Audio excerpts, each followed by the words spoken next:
Quand on parle de la Tanzanie, on imagine des zèbres, des girafes, des éléphants dans une savane extraordinaire. Et les êtres humains, comment y vivent-ils? On file en Afrique de l'Est, rencontrer le peuple Maasai de Tanzanie.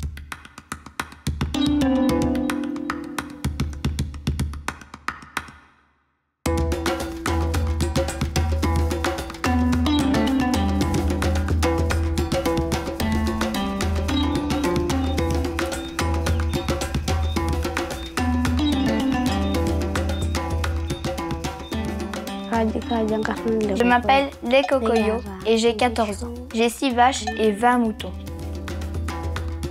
Chaque jour, je me lève tout le matin pour traire les vaches et les brebis.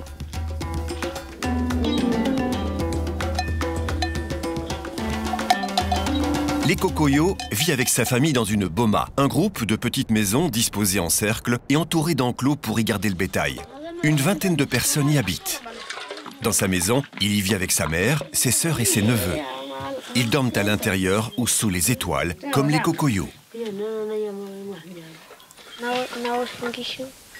Quand j'ai fini de traire, je pars avec le troupeau pour trouver de l'herbe et de l'eau, là-bas au loin.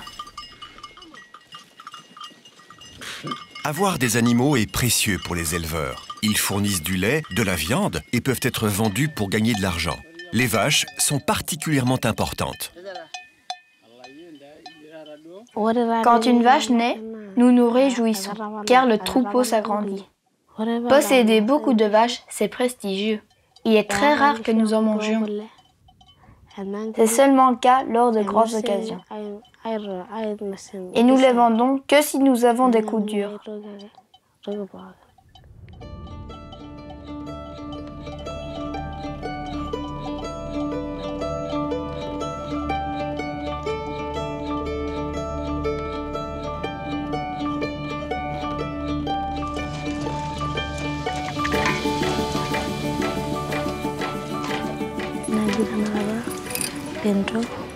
Je m'appelle Pendo. J'ai 25 ans et je suis la tante de Les Kokoyo. Je me lève tôt le matin et je prépare le thé pour tout le monde. Mon travail est de prendre soin des animaux et de ma famille.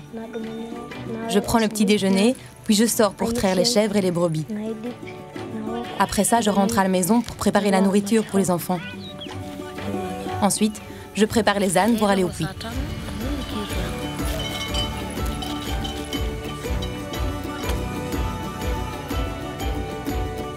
Les Kokoyo et Pendo sont Maasai.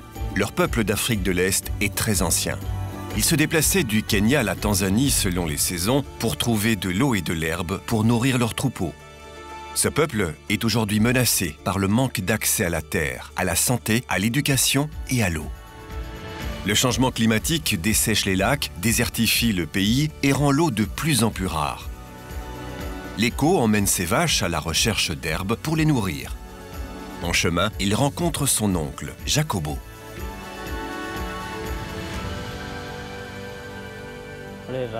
Quand j'avais ton âge, la nature était bien différente. J'avais un grand troupeau et il y avait assez d'eau et d'herbe pour toutes mes vaches. Donc tu avais beaucoup de bêtes? Oui, nous avions beaucoup de vaches. En 2009, une longue saison sèche commença.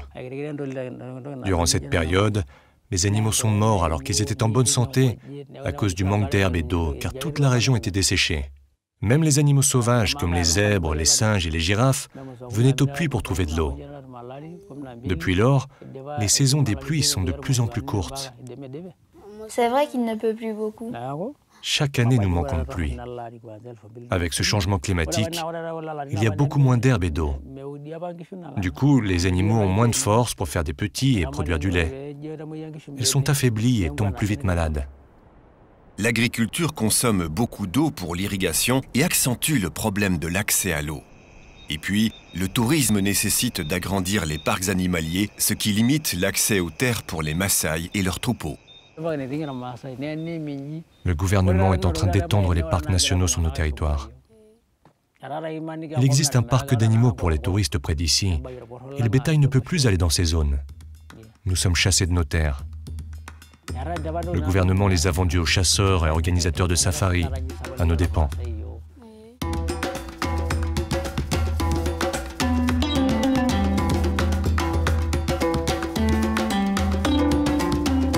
S'approvisionner en eau est un vrai défi dans cette région très sèche.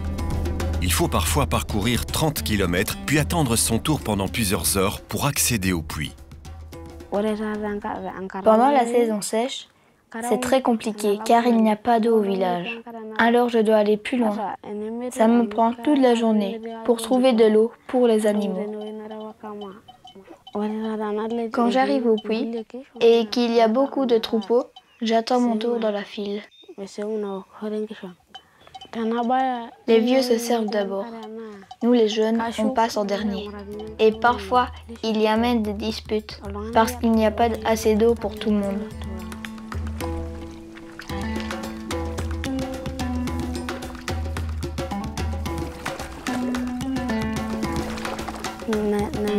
Ce qui est difficile pour moi, c'est que je suis tout seul.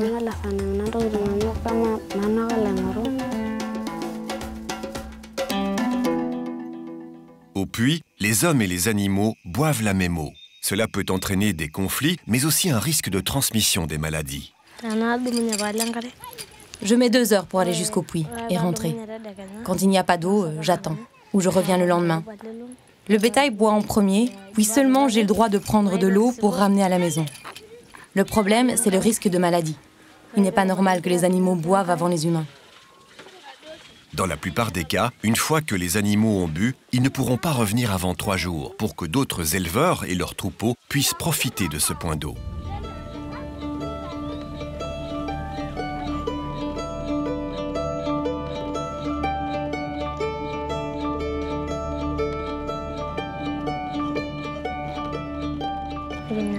Quand je rentre du puits, je m'occupe des tâches ménagères.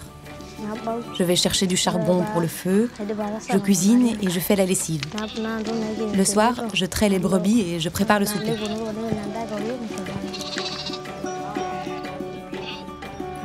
Si je pouvais changer quelque chose, ce serait apporter de l'eau plus près de la Boma. Si on avait de l'eau ici, je n'aurais pas à aller la chercher si loin et je pourrais faire d'autres activités pour gagner de l'argent et m'occuper de mon bébé. Si j'ai un rêve, pour mon futur, pour ma famille, j'aimerais qu'ils aient une bonne éducation.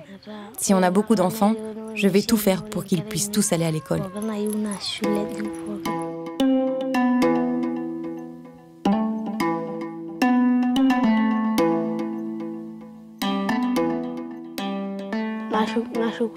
À la tombée de la nuit, je rentre à la maison.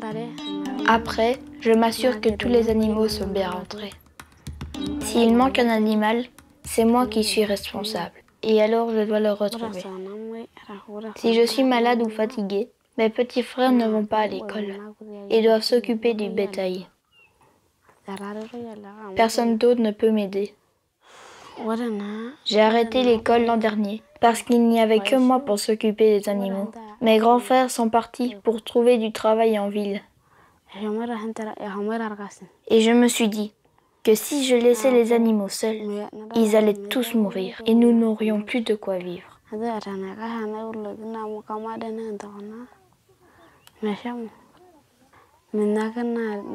Je préférerais aller à l'école.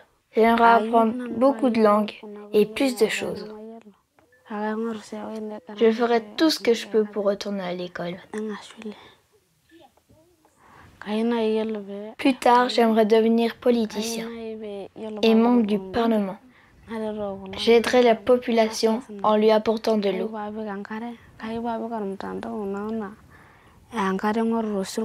Les femmes sont celles qui souffrent le plus de la situation, car elles doivent marcher de grandes distances et laisser toute la journée leur enfant seul à la maison.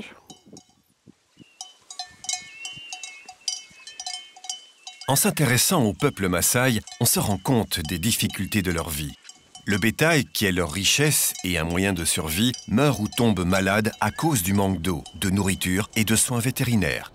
Comme ils doivent parcourir de longues distances pour trouver de l'eau, les Maasai perdent un temps considérable qu'ils pourraient consacrer à d'autres activités. Pour aider les Maasai, le gouvernement belge a fait appel à des organisations qui apportent des solutions pour améliorer leur vie. En partenariat avec des organisations locales et en contact étroit avec la population, elle travaille sur 5 grandes thématiques: la santé, l'éducation, l'économie, l'élevage et l'eau. Vétérinaires sans frontières se focalise sur les animaux. Ils aident les Maasai à améliorer l'alimentation de leur bétail grâce notamment à une meilleure utilisation des terres pour le pâturage. Avec eux, les Maasai emploient des techniques vétérinaires pour maintenir les animaux en bonne santé et pour avoir des races mieux adaptées au climat. Le Programme alimentaire mondial, quant à lui, s'occupe de la santé des familles et des enfants. Il se concentre sur l'accès et une eau propre et potable et sur une alimentation plus diversifiée. Des réservoirs sont construits pour récolter l'eau de pluie qui sera consommée et utilisée pour des potagers près d'écoles. Trias forme les femmes et les jeunes à des activités qui leur garantiront de nouveaux revenus en plus de l'élevage. Avec son soutien, les gens mettent leur épargne en commun et peuvent le prêter à quelqu'un qui veut développer une activité. Et Île de Paix améliore l'accès à l'eau pour le bétail. Il répare des points d'eau ou en construit de nouveaux et forme des techniciens et les communautés pour mieux les gérer et les entretenir durablement. En travaillant ensemble, ces organisations sont complémentaires et plus fortes. Par exemple, grâce à un meilleur accès aux points d'eau, au pâturage et aux soins vétérinaires, les animaux sont plus vaillants et procurent du lait, de la viande et des revenus pour les Maasai. Des points d'eau plus proches permettront à des jeunes comme les Kokoyo et Pendo d'économiser du temps. Ils pourront alors aller à l'école ou se consacrer à des activités permettant de gagner de l'argent. C'est donc avec ce programme, Machabora, que les Maasai envisagent de continuer à vivre dans le respect de leurs traditions. Ce soir, au cours d'une cérémonie, les Kokoyo entrent dans la vie d'adulte. Il devient un homme. Aujourd'hui, je deviens un Moran, c'est-à-dire un guerrier, et je pourrai défendre mon bétail. Si un lion attaque mes animaux, je saurai le défendre avec ma lance.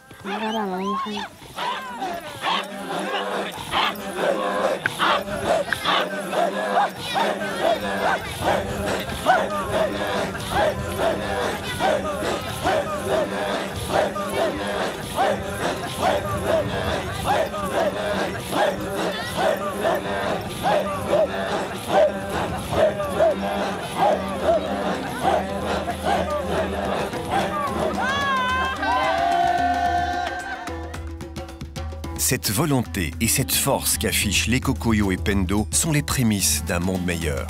Nous avons tous le pouvoir de changer les choses. Qu'importe le pays, la culture ou la religion, toutes les vies ont la même valeur. C'est à nous tous de créer ce monde où les hommes et les femmes ont tous les mêmes chances de vivre heureux et dans la dignité.